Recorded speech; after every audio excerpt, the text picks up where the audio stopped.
और किसी को भी यदि अपने पैसे, दौलत, शोहरत का घमंड हो जाता है, उस व्यक्ति को इस घाट पे जरूर आना चाहिए। उसकी औकात की पता इस घाट पे लगेगी कि वो अंत समय में अपने लिए क्या छोड़ के जाता है और अपने साथ क्या लेके जाता है।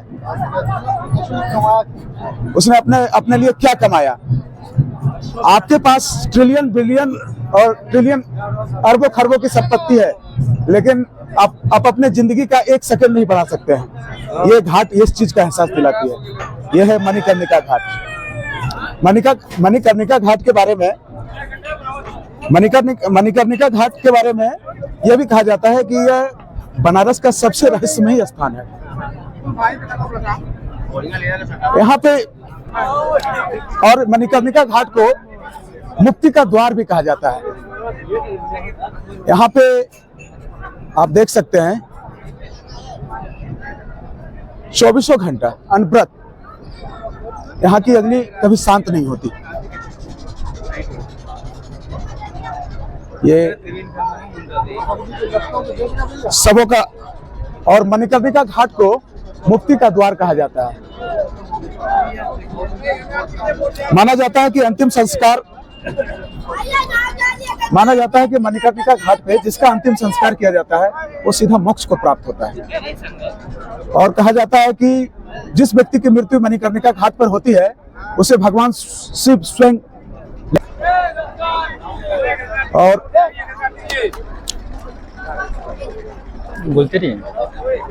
और आप देख सकते हैं यहाँ पे सबों का दाह संस्कार किया जा रहा है। और इस घाट, मणिकर्णिका घाट का वेदों में भी उल्लेख है। और इसका उल्लेख स्कंद पुराण में भी मिलता है। मणिकर्णिका घाट का अथर्ववेद, महाभारत और रामायण में भी मिलता है इसका उल्लेख। कहा जाता है माता पार्वती ने शिव के साथ मणिकर्णिका घाट पर बहुत सारे यज्ञ किए, बहुत सारे। इस कारण यह घाट बहुत ही पवित्र माना जाता है। और इस घाट को मोक्ष की नगरी का, मोक्ष का घाट कहा जाता है, मोक्ष का घाट। और यह घाट पे अग्नि 24 घंटा प्रज्वलित रहती है, 24 घंटा। ऐसा माना जाता है कभी वो बंद नहीं हो सकती, कभी बंद ही नहीं होती। इस घाट की अग्नि कभी बंद ही नहीं होती है।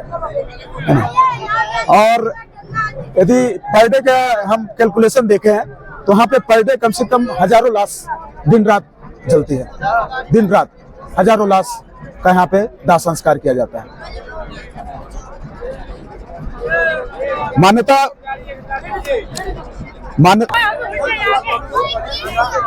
और माना जाता है कि मणिकर्णिका घाट पर भगवान विष्णु ने भी तपस्या की थी जी।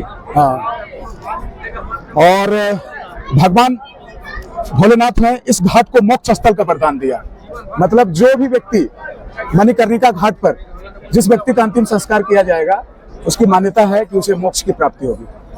मेरे हिसाब से मोक्ष का प्रॉपर डिफिनेशन मेरे हिसाब से यह है कि जो मनुष्य बार बार जो जन्म लेकर आता है, फिर उसकी मृत्यु होती है, फिर मनुष्य योनि में जन्म लेता है, फिर उसकी मृत्यु होती है, तो मोक्ष का मतलब होता है कि जन्म और मरण के चक्र से मुक्ति मिल जाना, मुक्ति मिल जाती है। दैट इज मोक्ष।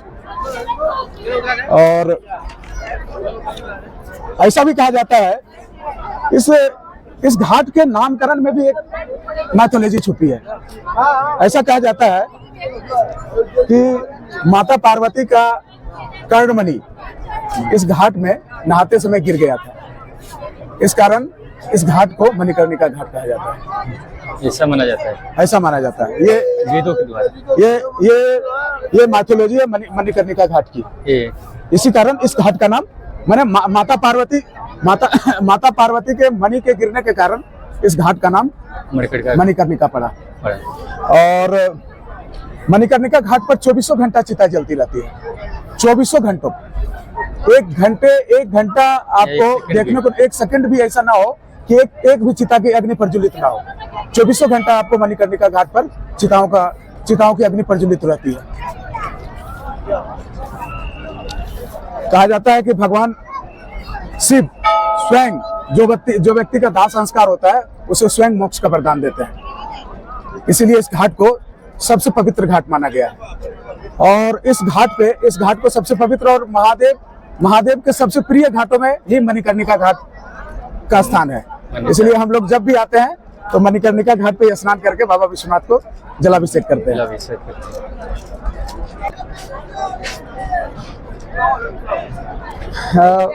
मैं अजय पहली बार जब इस घाट पे आया था ना हैं। जी तो यहाँ पे लकड़ियों का अंबार देख के डर गया था।